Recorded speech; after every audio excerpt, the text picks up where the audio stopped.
ఒక గిరిజన మహిళ తలుచుకుంటే 15వ రాష్ట్రపతిగా ప్రమాణ స్వీకారం చేయగలదని ఆమె నిరూపించింది. ఆమె ఎవరో కాదు, ద్రౌపది ముర్ము గారు. ద్రౌపది ముర్ము గారు ఆమె చేతికందిన ఇద్దరు కొడుకుల్ని కోల్పోయారు. అది చూసి వాళ్ళ హస్బెండ్ హార్ట్ అటాక్‌తో చనిపోయారు. ఆయన చనిపోయిన కొన్ని రోజులకే ఆమె అమ్మగారు మరియు వాళ్ళ తమ్ముడు కూడా చనిపోయారు. దీంతో ఆమె చాలా డిప్రెషన్‌లోకి వెళ్ళిపోయింది.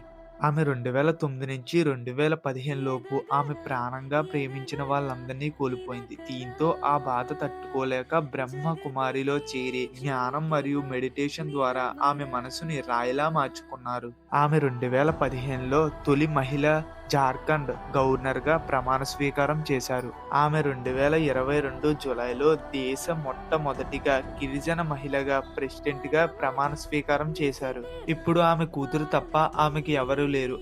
ఆమె కూతురుతో ఆనందమైన జీవితాన్ని గడుపుతున్నారు. ఆమె గ్రామంలో కరెంటు లేకపోయినా మరియు కాలం ఆమెపై రాయిలు విసిరినా సరే ఆమె ఓర్పుతో తట్టుకొని ఈ రోజు అందరికీ ఇన్స్‌పిరేషన్‌గా మారారు. ఇలాంటి ఇన్ఫర్మేషన్స్ కోసం విఎన్ ఫ్యాక్ట్స్‌ని ఫాలో చేసి సబ్స్క్రైబ్ చేయాలి మరి.